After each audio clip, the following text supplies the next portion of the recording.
नमस्कार दोस्तों। आज 12 नवंबर है और आज जो पहली न्यूज है वो SC order release of all life convict in Rajiv case, Rajiv Gandhi हत्याकांड के जो सभी अभियुक्त हैं जिनको आजीवन कारावास मिला था उनको छोड़ने का ऑर्डर मिला है ना। उनको छोड़ने का ऑर्डर मिला है, उनको रिहा करने की बात की गई है। Immediate release 6 life convicts who have been prison for more than 3 decades in Rajiv Gandhi assassination case। 30 साल से ज़्यादा हो गए हैं इनको जेल में और अब इनको छोड़ने की बात की गई है। यहाँ पे एक चीज़ है कि अभी कुछ दिन पहले उनमें से एक मई 2022 में शायद उनमें से एक राजीव गांधी मतलब कांग्रेस के सोनिया गांधी और उन लोगों ने मतलब उस पर मना नहीं किया था, उन लोगों को छोड़ दिया गया था और उसी के क्रम में ये दूसरी बार है। पर इस पर कांग्रेस ने विरोध जताया है ना। तो यहाँ पे यह देखने की बात है कि लाइफ टाइम जब मिलता है किसी को, आजीवन कारावास मिलता है, तो आजीवन कारावास का मतलब क्या, यहाँ पे विवाद होता है। लाइफ टाइम का मतलब होता है कि एक ऐसा जीवन जो एक किसी एज को ख़त्म करता हो। मान लो वो बच्चा है तो वो बूढ़े की तरफ बढ़ गया, इस तरीके की बातें सामान्यतः 14-15 साल हो जाता है। लेकिन इस पर भी व्याख्या कई न्यायालयों ने अलग अलग की है। लाइफ टाइम का मतलब मृत्यु तक, है ना, ये भी माना जाता है। तो यहाँ पे छोड़ना या इस तरीके की बातें करना, खैर वो तो कानूनी प्रावधान है या उसे, लेकिन यहाँ पे किसी प्रधानमंत्री की हत्या के अभियुक्तों को इस तरीके से छोड़ देना मुझे उचित नहीं लगता। क्योंकि हम देखते हैं कि सामान्य अपराधी जो अमेरिका में या कहीं और अपराधी होते हैं उन्हें 2-2 साल की सज़ा मिल जाती है और उन्हें 4 बार उस सज़ा को भुगतना होता है। मतलब वो कभी छूट ही नहीं सकते और हम 30 साल में इन्हें छोड़ दे रहे हैं, जो कि हमारे देश के सर्वोच्च नेता को मार देता है ना। तो इस प्रकार से इसे नहीं छोड़ना चाहिए। साथ ही साथ यहाँ पे ये भी है कि इनमें से 4 की नागरिकता किसी देश की है ही नहीं। 4 के कहीं के नागरिक ही नहीं है। जैसे श्रीलंका के नागरिक वो कहते हैं अपने आप को, लेकिन श्रीलंका के नागरिक होने का कोई सबूत उनके पास नहीं है। भारत के नागरिक तो है ही नहीं।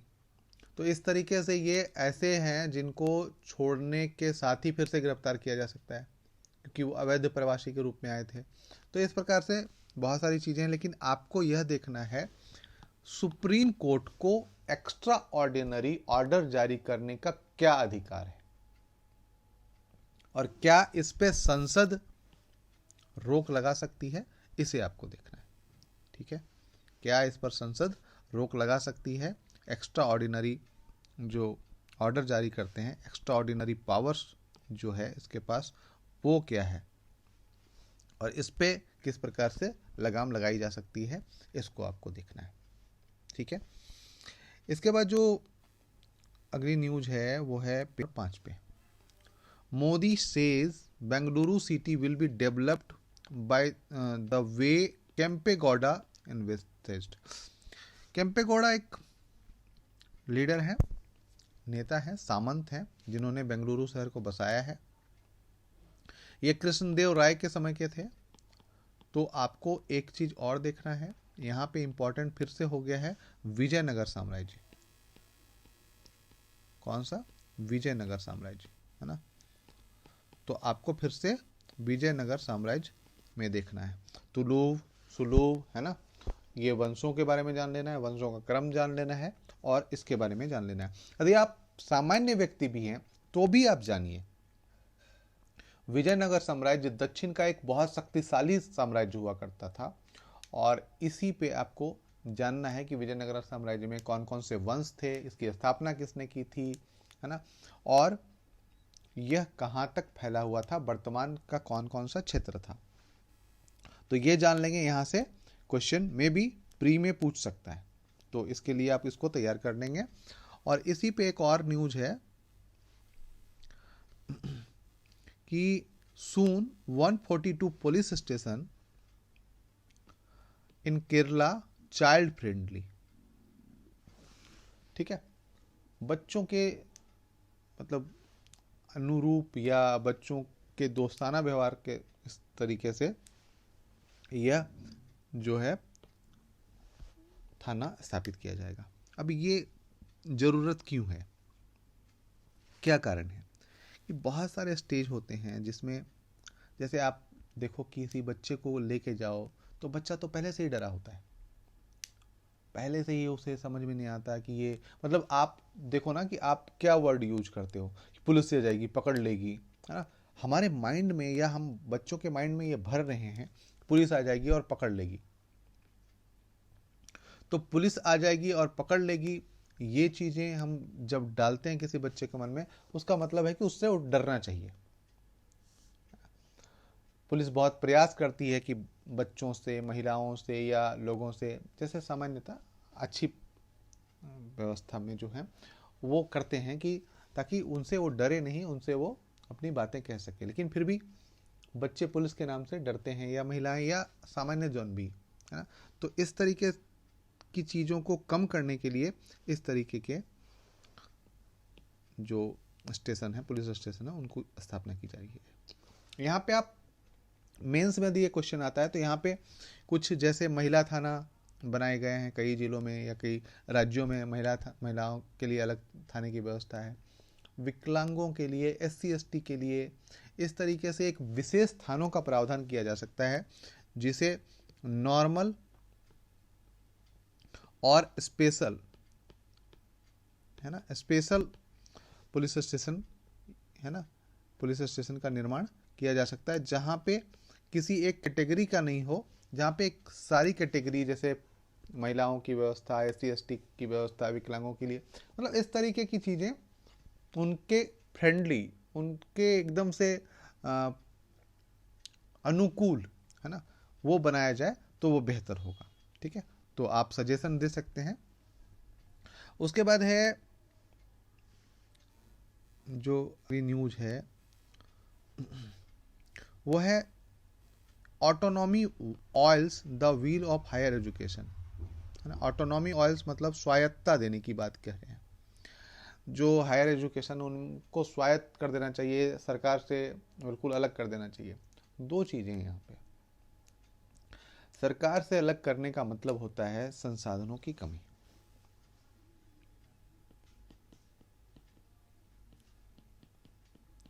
दूसरा नुकसान होता है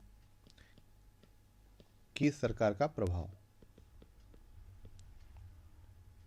है ना, सरकार का प्रभाव किसी भी संस्थान में यदि हम कहीं पे भी पैसा देते हैं तो और तीसरी बात जो है, ये जिस आंकड़ों के बारे में बात कर रहे हैं वो यूरोपीय यूनियन या यूरोप के देशों द्वारा ये इंडेक्स बनाए जाते हैं, और इस इंडेक्स में भारत की यूनिवर्सिटी रैंक नहीं ला पाएंगे क्योंकि उनके मानक और यहाँ के मानकों में अंतर है। यदि ऐसा नहीं होता, यदि हायर एजुकेशन में हम इतने कमज़ोर होते, मैं बात कर रहा हूँ, तो अमेरिका में या नासा में या बड़े टेक कंपनियों में हमारे स्टूडेंट्स काम नहीं कर रहे होते। इतनी भी बुरी स्थिति नहीं है कि हमारे इंस्टीट्यूट कहीं भी 500 के अंदर नहीं आते। ये इस तरीके का एक भ्रम जाल फैलाया जाता है ताकि हम उनके शिक्षा को सिर पे बिठा लें। ये कारण है, ये बहुत तेज़ी से घुसाया जाता है हमारे दिमाग में कि हम उनके शिक्षा व्यवस्था को बहुत ऊपर मान लें और हमारी शिक्षा व्यवस्था को बिल्कुल जीरो या कूड़ा मान लें।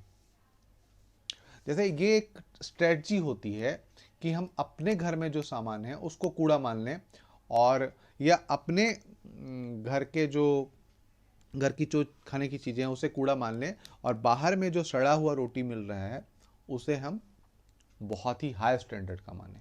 तो ये चीज़ें स्ट्रैटेजिक रूप से, रणनीतिक रूप से की जाती हैं, और इसका उद्देश्य यही होता है कि आप अपने चीज़ों को बुरा मानिए और हमारी चीज़ों को अच्छा मानिए। ठीक है, तो खैर इसके बारे में आगे बात करेंगे।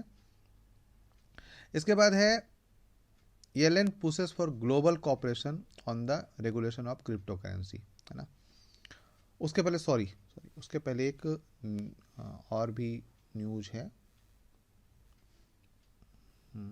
ये पेज नंबर 10, हाँ इसी पे एक न्यूज है।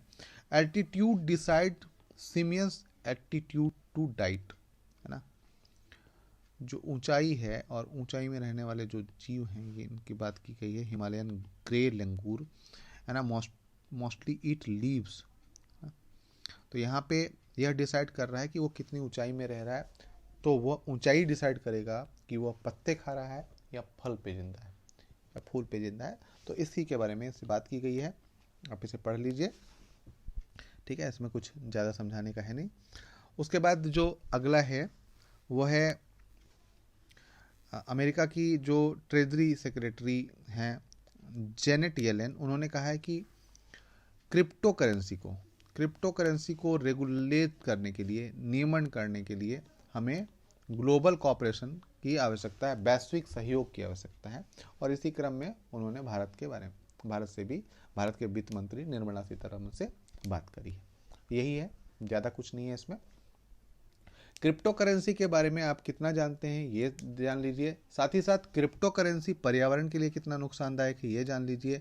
क्रिप्टो करेंसी जो वर्तमान नोट व्यवस्था या जो वर्तमान आर्थिक व्यवस्था है उसमें कितना वो नुकसान पहुंचा सकती है ये जान लीजिए।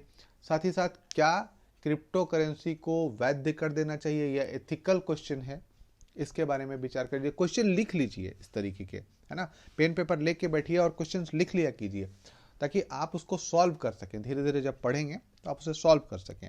यदि आपको कहीं पे लगता है कि मुझे ये समझ में नहीं आया तो आप मुझे कमेंट करके बता सकते हैं, आप मुझे मैसेज कर सकते हैं।